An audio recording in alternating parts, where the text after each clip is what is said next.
Chapter 2. An overview of Jewish oral tradition and memorization in the Middle East.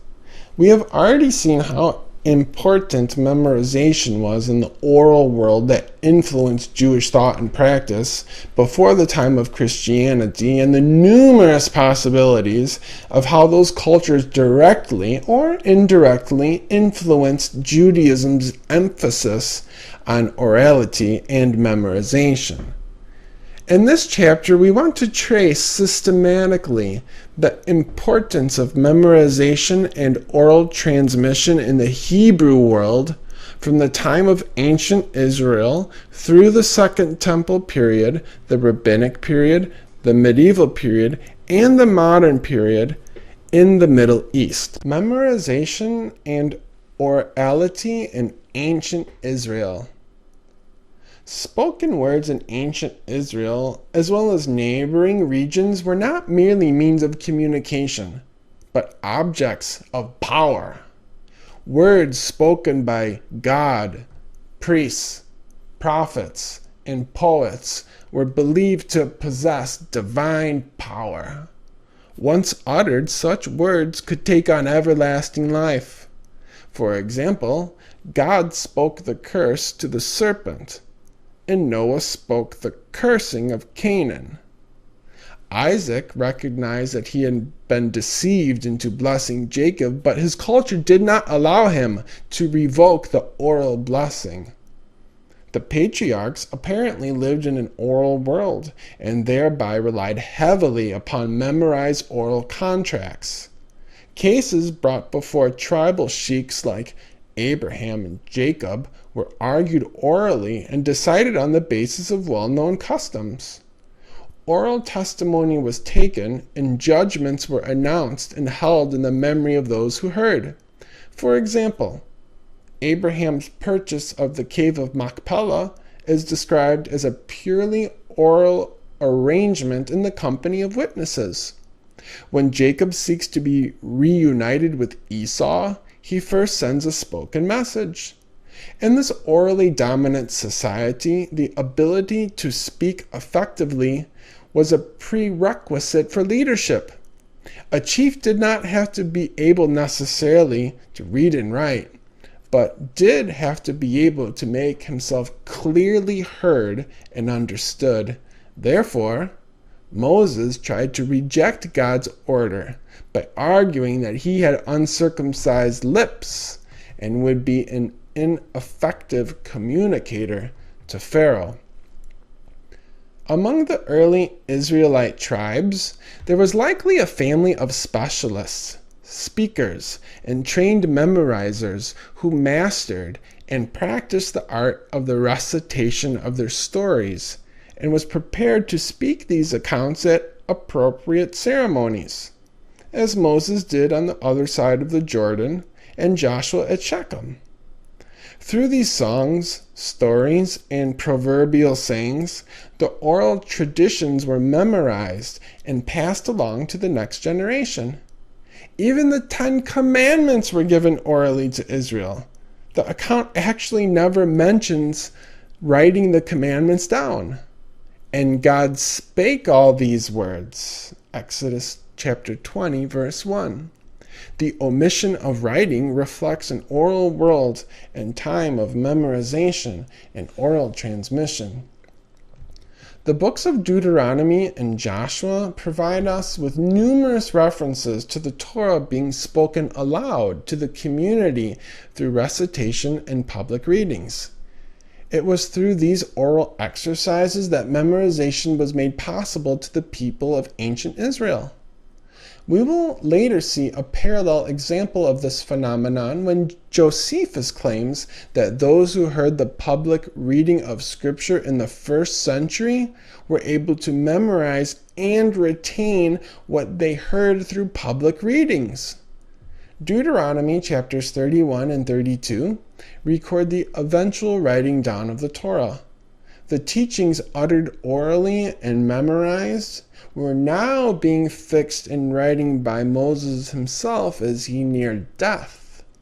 The necessity to write down oral tradition because of a crisis is a theme that threads itself through Judaic and Christian traditions.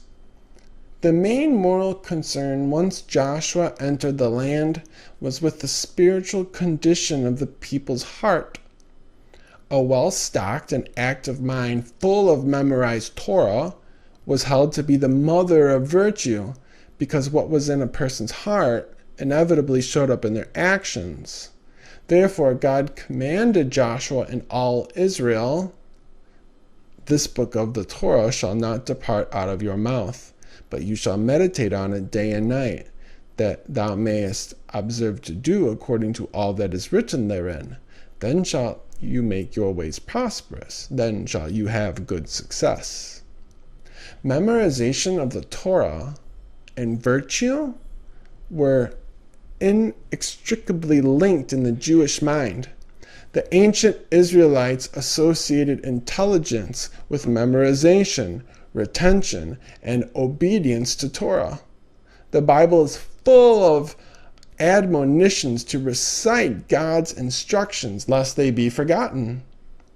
Recite these instructions when you stay at home and when you are away, when you lie down and when you get up.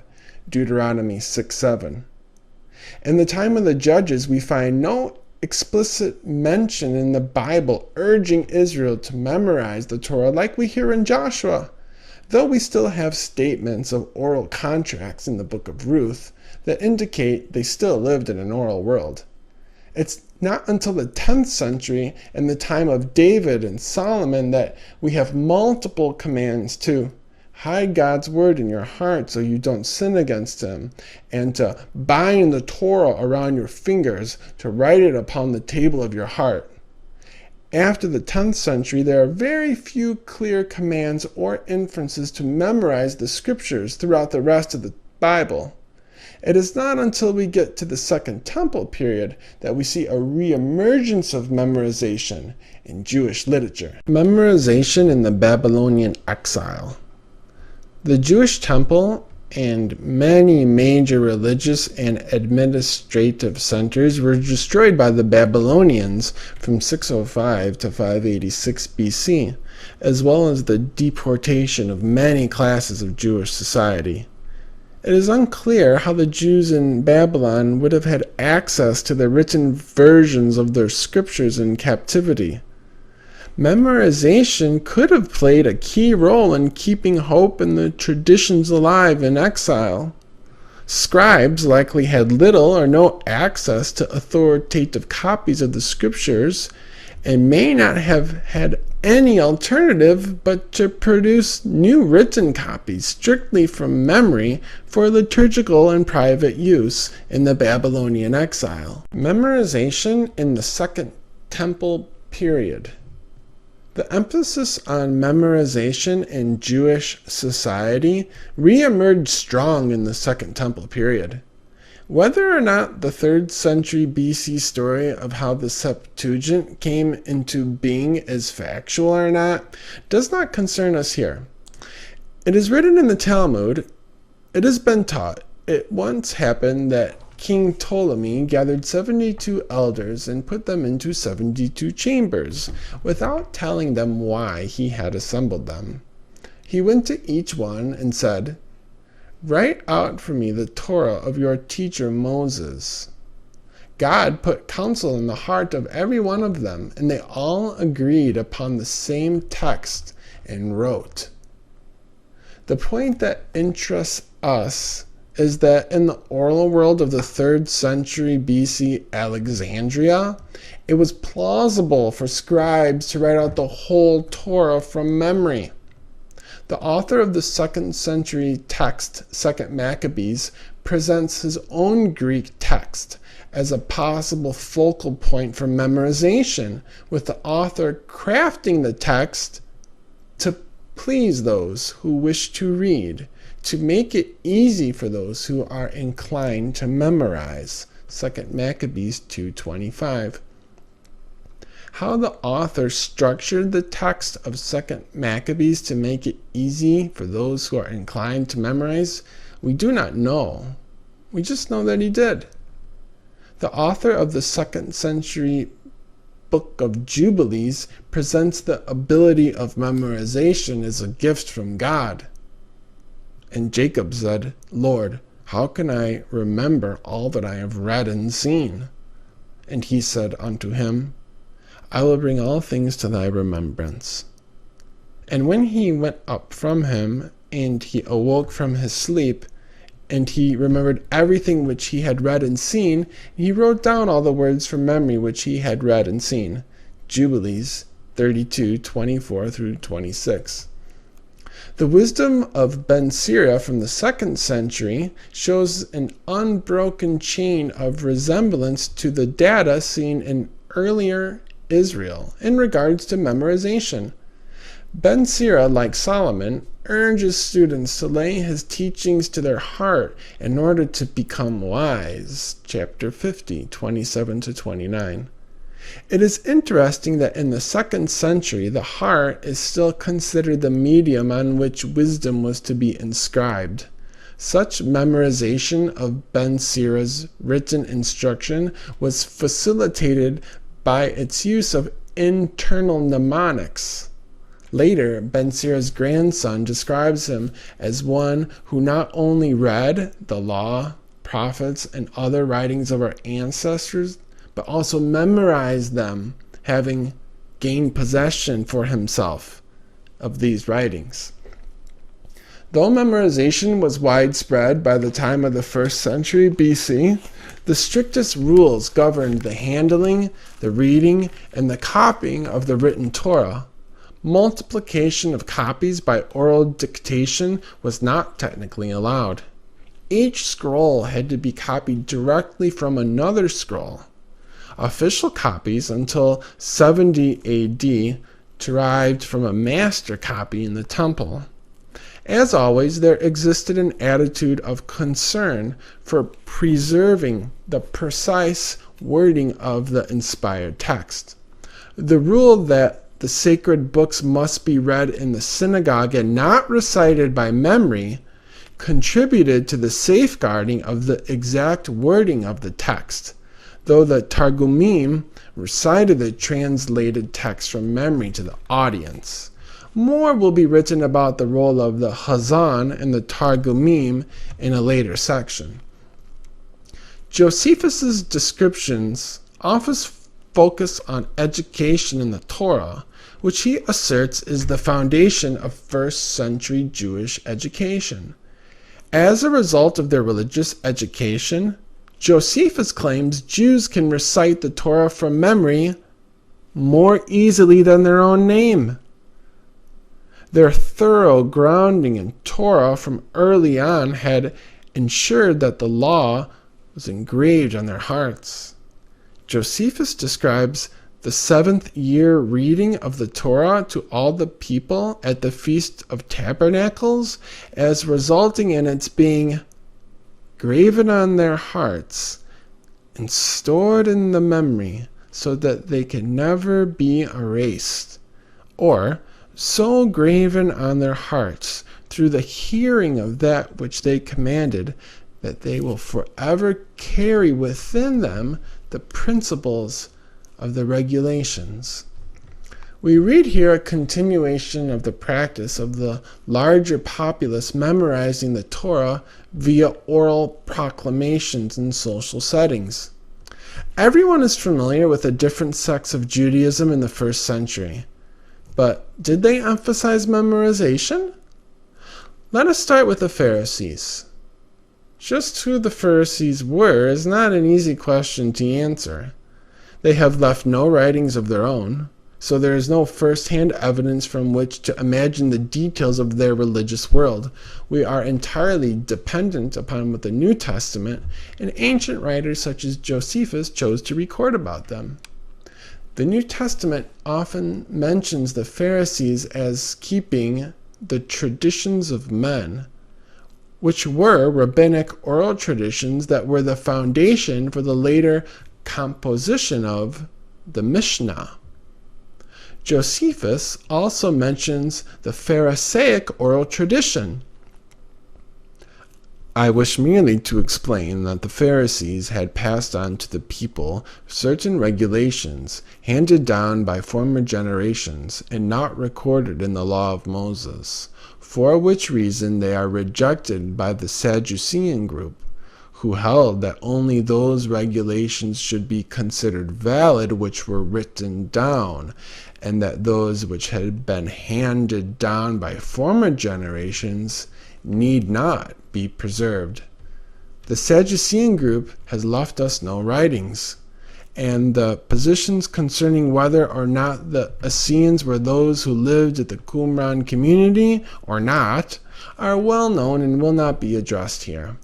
But in regards to the Qumran community, several aspects confirm that written Torah traditions were used as part of an oral written process for memorization education.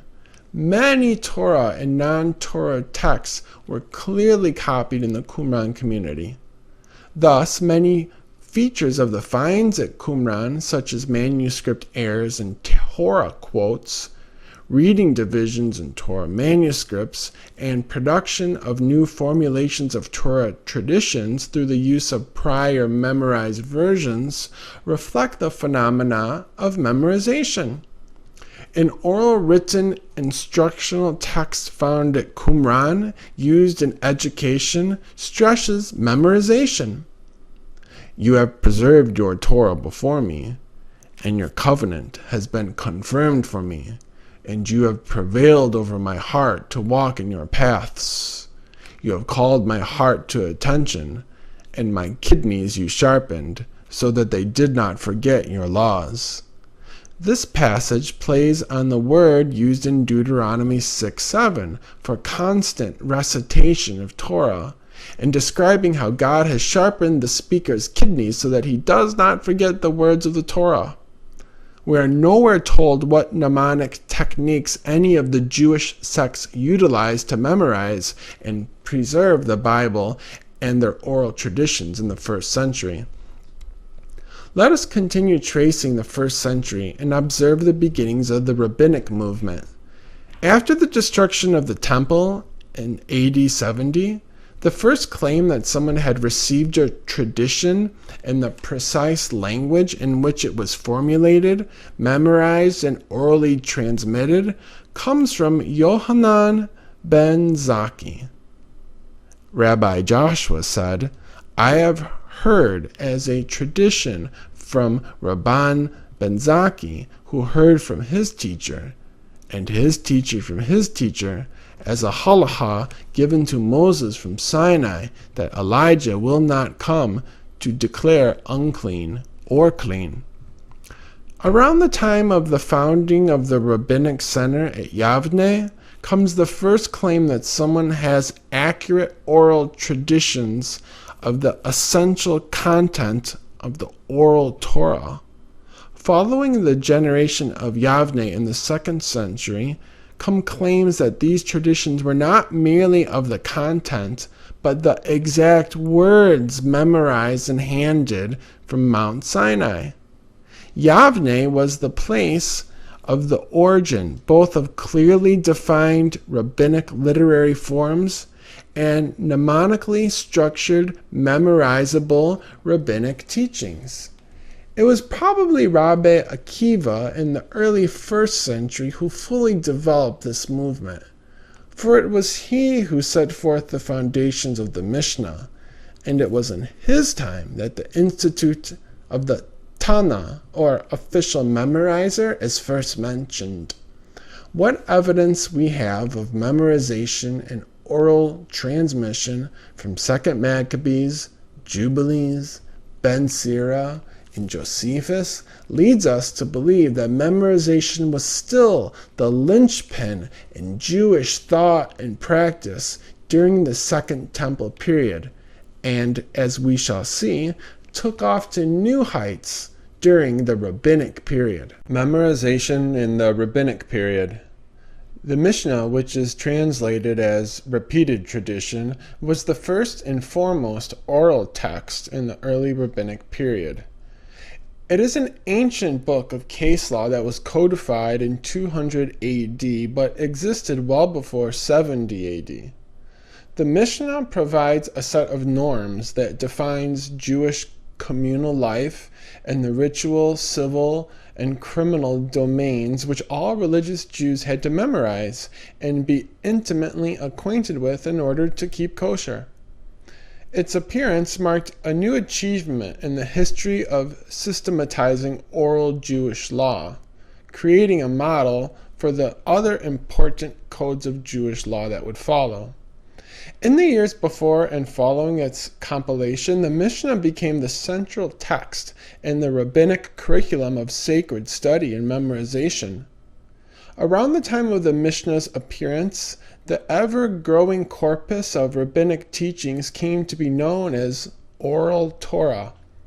The term Torah indicates that this body of teachings was taken to be divine instruction, and the specification oral distinguished it from the written Torah. Whereas the written Torah was already fixed in writing, the oral Torah was memorized and unfolded in an ongoing oral manner through debate, dialogue, and argumentation. The discussion centered on the Mishnah eventually produced another oral manifestation called the Talmud. The two Talmuds, Palestinian and Babylonian, which record the accumulated oral wisdom of the rabbinic movement, were organized as commentaries around the skeletal structure of the Mishnah. Let us examine a principal text concerning oral transmission and memorization of the oral Torah in the Babylonian Talmud. Babylonian Talmud, Tract Eruvin 54b. Our masters repeated this tradition.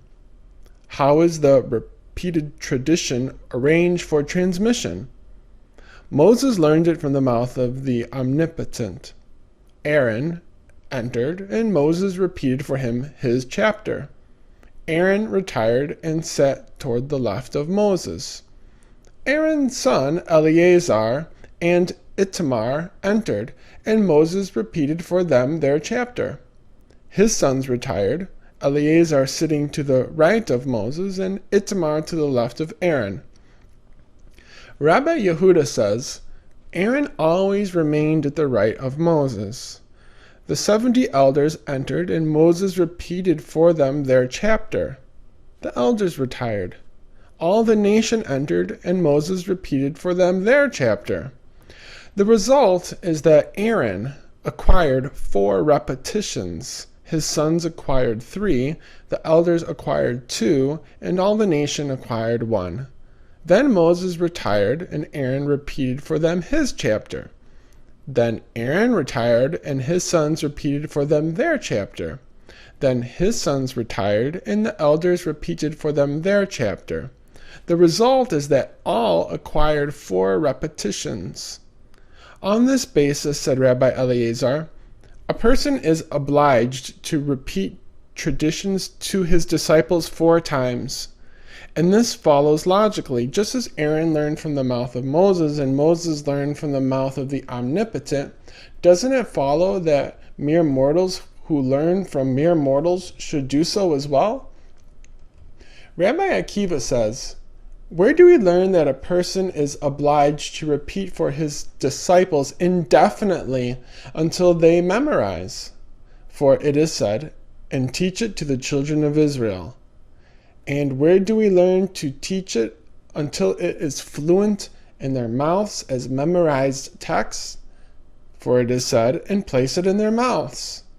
And where do we learn that he is obliged to show him other perspectives on the memorized text?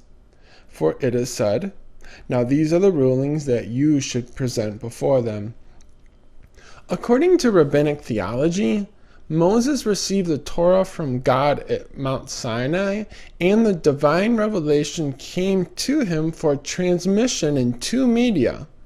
One was the Torah in writing, and the other was the oral Torah, which was received and then transmitted via the medium of memorization until it reached a written published form ages later. The Hebrew word translated as oral Torah means that which is memorized. Hence, one may speak of the memorized Torah. The above-mentioned Talmudic text wants the listener to know how the repeated oral tradition was taught for many reasons, so one may trust its reliability and so that the listener may mimic it. We learn from this text that the oral Torah was taught by the students listening to the words of a teacher and repeating his memorized words verbatim. The pedagogical model established at this time was the basis for rabbinic instruction. The oral tradition surviving among the rabbis was transmitted in the original way, by patient repetition, from master to disciple, from mouth to ear, and from ear to memory, without being written. As a matter of principle, the Mishnah and Talmud were themselves to be transmitted solely in the context of a memorized performance. Such written copies as may have existed technically were banned from use. This censure was based on a prohibition issued at the latest in 3rd century AD Israel, which forbade anyone to commit the oral tradition to writing or to use a text in memorizing. The prohibition on writing oral Torah must have existed for some time. Thus, it is likely that during the 3rd century, the prohibition on writing the oral Torah was being put to the test, and thus necessitated its explicit reinforcement. We have seen in the early rabbinic period an emphasis on memorization of texts by oral transmission from teacher to student. The opposition during this orally dominant period was to the use of any written text. We continue to see the thread of memorization which started in ancient Israel as the dominant thread holding together Jewish thought and practice. Some 200 years after the Mishnah was codified, the work of Abba Arika marked the culmination of the oral transmission on the Babylonian Talmud. The time had now come when the preservation and arrangement of the oral materials already collected were more important than any further additions.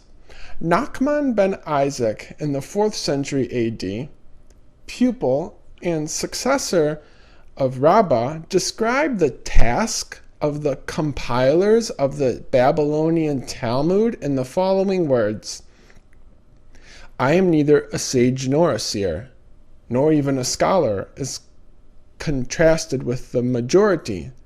I am a transmitter and an arranger. It is clear that Nachman ben Isaac actually engaged in the task of oral redaction from the fact that he is mentioned as the sage who introduced the memorization techniques of mnemonics to the Jewish people, which was designed to facilitate the memorizing and grouping of the sea of Talmudic passages. The material was now ready for its final redaction and was orally edited at the Academy of Sura in Babylon. When exactly the Talmud was transmitted into writing, we do not know, but it nevertheless continued to be regarded as an oral text to be memorized and orally proclaimed. Memorization in the Gaonic period. The Talmud continued to be memorized and studied orally even after it was published in the post-Talmudic period, from the 7th to 11th centuries AD. Though written transmission was starting to triumph over orality in many rabbinic colleges in Babylonia, there was still a great emphasis on memorization. Rabbi Natraoni Gaon, in the 9th century, reported that after morning prayers, the yeshiva divided into 2 groups. those whose primary concern was Talmud, and those who were primarily memorizers, who then occupied themselves with Mishnah and Midrash. These were living books, the Garsai, whose function it was to recite the Talmud by heart to the students and the scholars in the Babylonian colleges. Rabbi Aaron Sargado in the 10th century noted that our yeshiva, of which it is known that its version of the Talmud is from the mouths of the great ones, most of the members of the yeshiva do not know anything of a book. Why did they maintain this difficult system of memorization of large bodies of texts in an era when orality was giving way to textuality? Rabbi Aaron argues for the superiority of the school's version of the Talmudic text on the basis of its unbroken oral tradition, which reaches back to the 3rd century. Oral transmission was not only the proper way of doing things for them, it was considered more reliable than written transmission. From the 10th century on, there is an almost complete famine of direct witness for the ancient rabbinic works. We have no knowledge of the oral transmission and memorization of ancient texts during this period from direct sources. Be that as it may, opinions differ regarding how and when the various compilations of oral teaching came to be written down.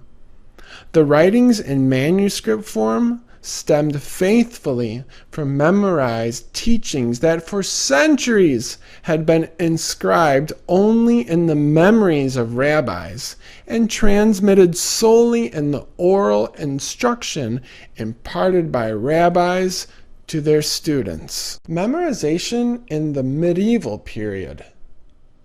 Existence in written form did not, for the medievalist, preclude a text from falling into the category of oral Torah. What made a text oral was neither the medium of its form nor the fact that mastery of the text involved the capacity to call its sources immediately to mind. Medieval rabbinic intellectuals viewed the written copy as an almost accidental present, a material object which belonged in the memory of the student, not in a book on the shelf. It was theory, not reading practice, that distinguished oral from written in the medieval rabbinic mind. Medieval rabbinic scholars believed that their commitment to memorization replicated the handing down of the original Sinaitic revelation we previously read about in the Babylonian Talmud. In their thinking, a crucial portion of the revelation had remained unwritten and necessarily committed to memory. To memorize now was to take one's place within a chain of oral learning millennia old. The sources available to medieval scholars place great emphasis on continuing the unwritten, exclusively oral nature of the tradition in the present. Jewish mystics in the medieval period referred to their teaching as Kabbalah, derived etymologically from the word kabel, to receive, which connotes reception by word of mouth, transmitted orally. They claimed their Kabbalistic traditions were passed down by word of mouth starting from Elijah in the 8th century BC. Memorization played a vital role in the transmission of Kabbalistic texts and was required as a prerequisite for understanding its doctrine. According to a 13th century text, Rabbi Sharia and Rabbi Hai, blessed be their memory, were competent in and received this science as a tradition transmitted in their hands, master from the mouth of master and sage from the mouth of sage. Another 13th century text traces the chain of oral transmission of the knowledge of God's name from Abraham to the medieval period. From that time until now, there has not been in Israel any generation that has not received the tradition of wisdom from memory, which is knowledge of the name through the order of the tradition, the oral Torah. The writing down of doctrine would prove to be dangerous for Kabbalists insofar as it would lead to the misunderstanding of their sensitive theological issues. Nevertheless, the threat of forgetfulness was so strong that putting the doctrines into writing was inevitable. Verily, at this time, that which was hidden had been revealed, because forgetfulness had reached its limit, and the end of forgetfulness is the beginning of remembrance. Once again, we see that it was necessary at a certain point to transmit into writing the oral tradition for fear it would be lost forever. Also, though there was an option to go full-fledged into written transmission, the Jewish people continued to memorize and pass down orally their traditions. They considered the oral to be more reliable than the written. Memorization in the modern period. In order to get an idea of what emphasis is put on memorization of the oral and written Torah in the world of Judaism in the modern period, I personally interviewed different rabbis, students, and professional cantors. I'm going to wait until a later section to explain their testimonies on the orality of Judaism today and the emphasis put on memorization from the classroom to the synagogue. Conclusion.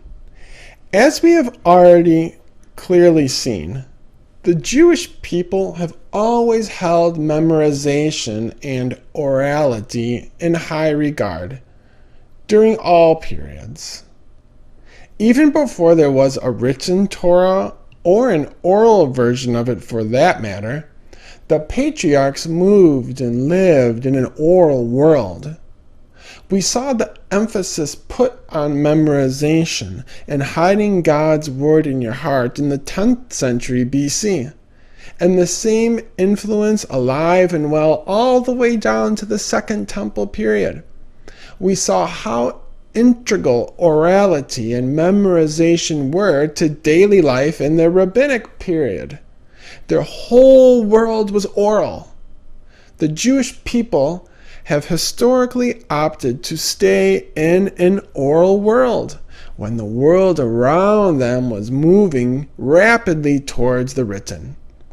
We read that the reason for this was the thinking that the oral transmission of the oral Torah was considered much more authentic than the written version.